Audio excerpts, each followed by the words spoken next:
Fala, filhotes, vocês estão vivos? No vídeo de agora nós vamos falar um pouquinho sobre a história de nossos sentimentos, sobre o Schiller e Tempestade de Ímpeto, ou pré-romantismo. Então, acompanhe-nos aí. Admitamos por um instante que as paixões e os sentimentos possuem uma história, que sofrem variações conforme o momento e o lugar, enfim, que mudem segundo o contexto em que estão inseridas. Nesse caso, já não será difícil imaginar que a oposição entre razão e paixão seja datada, momentânea e, por que não, modificável, dinâmica. Se for mesmo assim, o constrangimento a que se vê submetida a humanidade ao ter de obrigatoriamente optar pela razão ou pelas paixões poderá ser passageiro. A angustiante escolha do verso de Schiller pode ser o sintoma de uma época determinada, não de todas elas.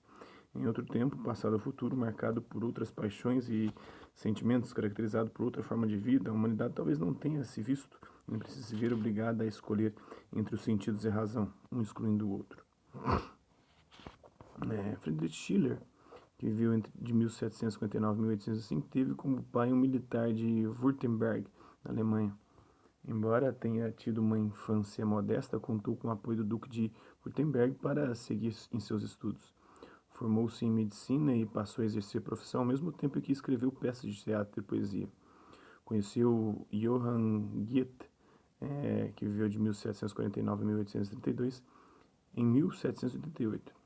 Ano em que obtém um cargo de professor de História da Filosofia na Universidade de Iena. Por causa de uma doença pulmonar, morre em Weimar com 45 anos de idade. Schiller ocupa um lugar decisivo na história da literatura e da dramaturgia modernas.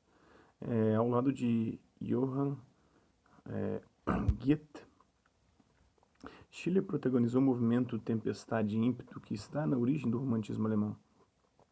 São características centrais dessa corrente, que incluiu artistas, poetas, escritores e dramaturgos, a rebeldia contra a ordem e a defesa da fantasia e do gênio como impulsos da atividade poética.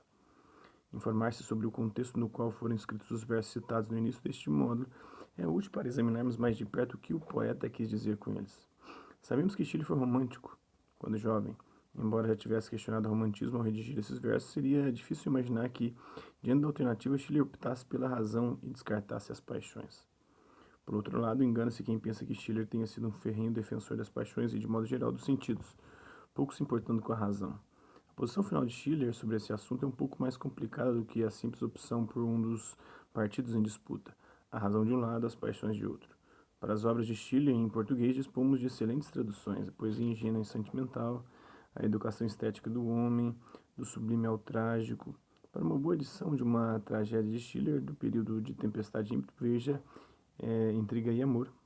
Para a troca de cartas entre Schiller e Goethe, veja Goethe e Schiller, companheiros de viagem. Comecemos pela antiguidade greco-romana. Schiller, assim como outros pensadores do século XVIII, elogiava a civilização da antiga Grécia exatamente por isso. Conforme Schiller, os gregos da antiguidade viviam sob um regime no qual razão e paixões constituíam um todo harmonioso. É o que vai dizer depois o Nietzsche, né?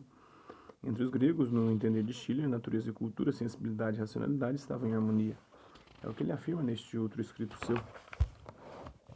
Quando se recorda a bela natureza que envolvia os gregos antigos, quando se reflete sobre quão intimamente esse povo podia viver com a natureza livre sob o seu céu feliz, quão mais próximos estavam da natureza simples, seu modo de representar, sua maneira de sentir, seus costumes, e que reprodução fiel delas são suas obras poéticas, é de estranhar a constatação de que nesse povo se encontrem tão poucos vestígios do interesse sentimental com que nós, outros modernos, podemos apegar-nos a cenas e caracteres naturais.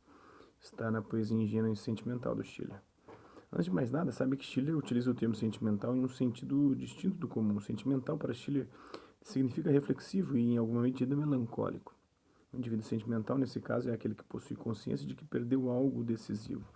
Sua relação direta com a natureza é dessa relação direta e imediata com a natureza que, conforme Schiller, os gregos da antiguidade dão testemunho.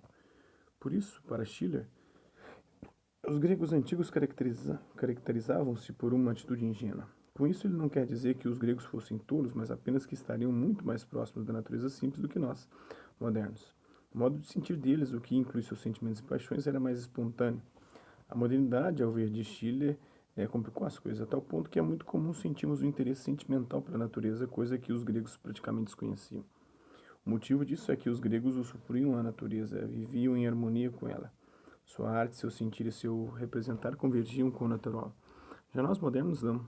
Abriu-se uma grande distância entre o nosso modo de compreender e sentir as coisas e, de outro lado, a natureza. O interesse sentimental que temos pela natureza demonstra isso. Nós agimos sentimentalmente porque sabemos que há uma grande distância a nos separar da natureza. É por isso que Schiller afirma na mesma obra que nosso sentimento pela natureza assemelha-se à sensação do doente em relação à saúde. Está na poesia Engenho Sentimental do Schiller. Desejamos a natureza porque nos tornamos pouco naturais e até mesmo artificiais. Já os gregos não. Eles eram espontâneos, joviais ou, como diz Schiller, os gregos eram ingênuos.